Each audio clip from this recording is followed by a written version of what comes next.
നമസ്കാരം. വിസ്ഡം മൈറ്റ്സിൻ്റെ പുതിയൊരു എപ്പിസോഡിലേക്ക് സ്വാഗതം. ഞാൻ സുനിത, മലയാള വിഭാഗം അസിസ്റ്റൻറ്റ് പ്രൊഫസറാണ്. ഇന്ന് ഞാൻ നിങ്ങളോട് സംസാരിക്കാൻ പോകുന്നത് റീൽസിനെ കുറിച്ചാണ്. ഡിജിറ്റൽ ലോകത്ത് നമ്മൾ ഓരോരുത്തരും തന്നെ ഒരു ക്യാമറയും കൊണ്ട് നടക്കുന്ന വ്യക്തികളാണ്. ഒരു മൊബൈൽ ഫോൺ ഉണ്ടെങ്കിൽ നിമിഷങ്ങൾക്കുള്ളിൽ തന്നെ ഒരു ഫോട്ടോയോ വീഡിയോയോ ഒരു റീലോ പോസ്റ്റ് ചെയ്ത് ലോകമൊട്ടാകെ എത്തിക്കാനുള്ള കഴിവ് നമുക്കുണ്ട്.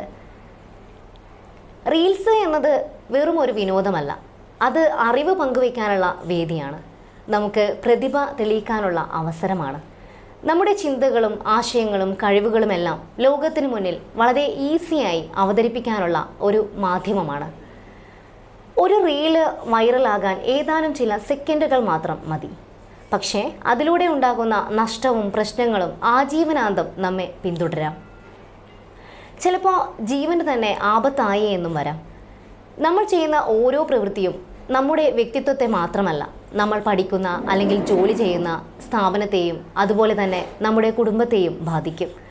അധ്യാപകരുടെയോ മറ്റ് ജീവനക്കാരുടെയോ പൊതുവായ സ്ഥലത്ത് നമ്മൾ കാണുന്നവരുടെയോ ഒരാളുടെയും അനുമതിയില്ലാതെ ഫോട്ടോ എടുക്കാനും വീഡിയോ റെക്കോർഡ് ചെയ്യാനും പാടില്ല.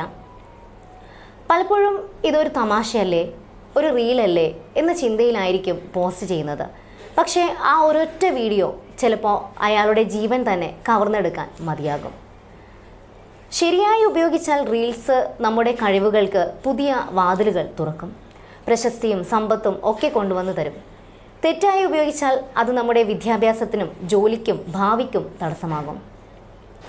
അതിനാൽ ഡിജിറ്റൽ ലോകത്തും യഥാർത്ഥ ജീവിതത്തിലും ഉത്തരവാദിത്വമുള്ള മൂല്യങ്ങൾ കാത്തുസൂക്ഷിക്കുന്നവരായി നമുക്ക് മുന്നോട്ട് പോകാം. നന്ദി, നമസ്കാരം.